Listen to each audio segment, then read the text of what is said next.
At $0, a bank sees you the same way it sees everyone walking through the door. A new account, nothing more.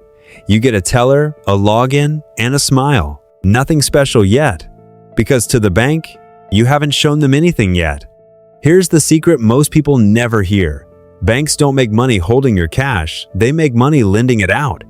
Every dollar you deposit becomes a dollar they can lend to someone else. That's why they want you in the door, even at $0. $25 won't buy the bank's attention.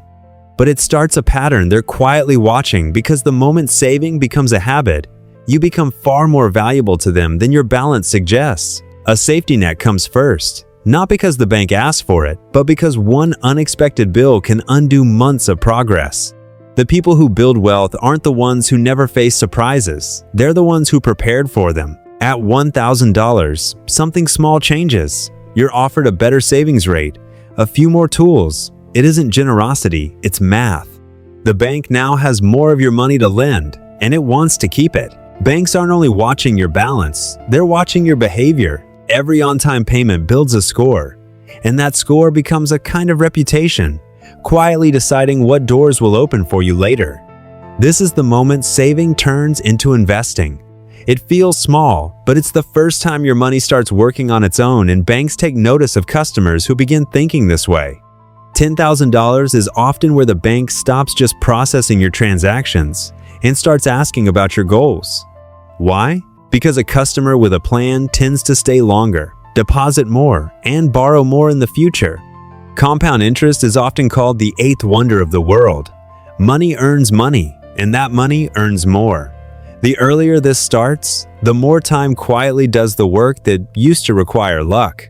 By $25,000, some of your growth isn't even coming from you. An employer match means someone else is adding to your account simply because you showed up and said yes. Wealth isn't only built by adding money, it's built by removing what drags against it. Every debt paid off is income that finally works for you instead of against you.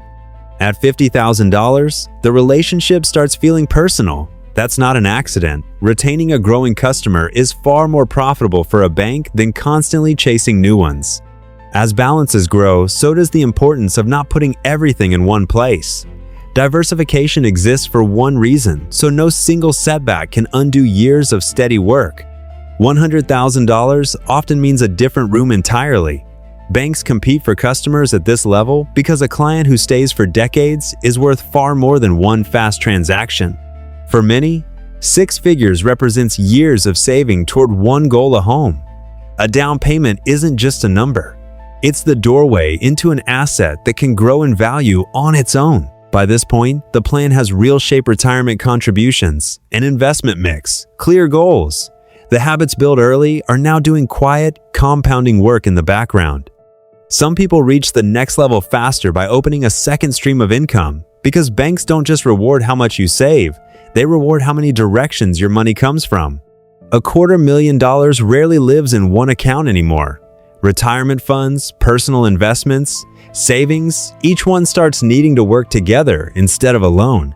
As wealth grows, protecting it matters as much as growing it. Insurance exists for one reason, so a single, unexpected event can never erase years of disciplined progress. At $500,000, you stop being one of many and start being someone specific. A dedicated advisor isn't a gift, it's the bank protecting a relationship it can no longer afford to lose. Markets don't move in a straight line. What separates long-term investors from short-term reactors isn't luck, it's the discipline to stay the course when everyone else is panicking. Occasionally, a portfolio needs rebalancing, nudging it back toward its original plan, as some investments outgrow others. It's a quiet habit that keeps long-term goals from drifting. $750,000 often turns retirement from a distant idea into an actual timeline, a date on a page, instead of a someday in the back of your mind. $1 million often moves you into private banking, not because the number is magic, but because at this size, losing you as a client costs the bank far more than serving you well ever will. At higher balances, taxes touch every decision. Understanding which accounts are shielded and which aren't can quietly determine how much of your growth you actually keep. By now, your money lives in several places at once: retirement accounts, brokerage accounts, real estate. Managing that complexity well becomes a skill of its own. Some investors expand beyond stocks into real estate rental income, arriving independently of the stock market, adding a stream of growth that moves on its own schedule. At $2 million, the questions change. It's no longer only, how do I grow this? But who does this protect after me? The conversation quietly shifts toward family. For some, wealth grows through ownership rather than a paycheck, a stake in a business that can rise in value in ways a salary alone never could. By $3 million, the full picture usually includes retirement funds, real estate, business interests, and personal investments, each piece playing a distinct role in one coordinated plan. Planning now starts looking past a single lifetime. Wills and trusts exist for one purpose: making sure what you built is passed on exactly the way you intended. At $5 million, the goal shifts again from growing wealth to intentionally shaping how it lasts. Banks respond by assigning entire teams instead of a single advisor.